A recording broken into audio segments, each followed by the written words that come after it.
Kwa taarifa hizi kwa ishara. Na mtazamaji, runinga ya Citizen imepata picha za kipekee ambazo zinaonyesha namna maafisa wa polisi waliomfikisha marehemu Albert Ojwang katika hospitali ya Mbagathi hawakuwa na haraka licha ya madai ya polisi kuwa aliondoka kituo cha Central akiwa na majeraha yaliyohitaji huduma za dharura.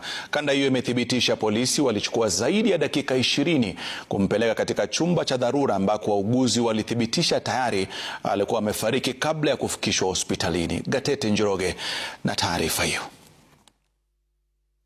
Kanda hii ya CCTV katika hospitali ya Mbagathi inapata gari la polisi likiingia ndani ya hospitali polepole saa 7:35 usiku wa manane tarehe 8 mwezi huu.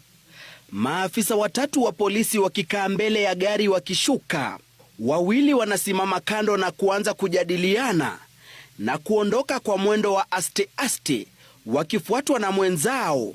Nyuma ya gari hilo, marehemu Albert Ojwang anasalia bila ya kuangaliwa na yeyote, shughuli iliyopaswa kuwa ya dharura ikionekana kujikokota licha ya maafisa hao kufikisha Ojwang waliyedai alikuwa na majeraha mabaya.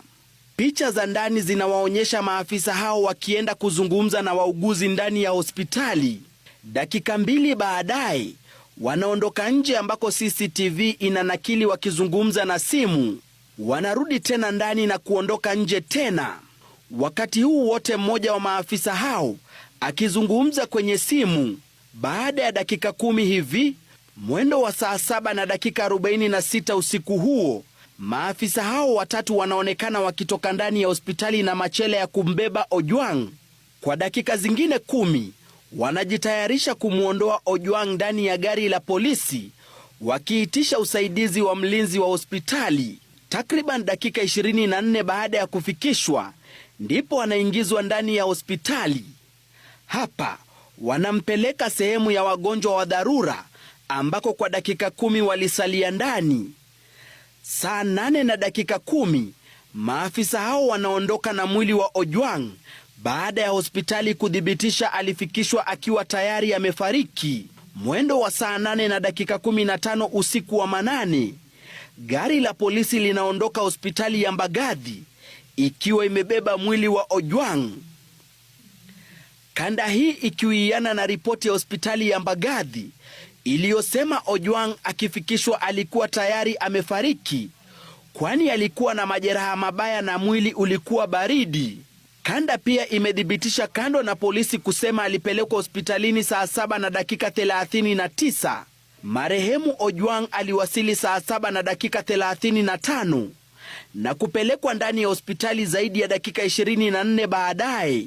Matukio yanayoibua maswali chungu nzima na kudhihirisha wazi huenda Ojwang alifariki mikononi mwa polisi katika kituo cha Central. Kwingineko, mshukiwa Samson Talam ambaye ni afisa mkuu kituo cha Central anayezuiliwa na polisi kupitia mawakili wake amekana kuhusika na kifo cha Ojwang, akidai kuwa alikuwa amemwachia majukumu mdogo wake wakati mshukiwa alifikishwa kituoni. We shall be producing CCTV footage to show that he was nowhere near the police station called Central Police Station. Gatete Njoroge,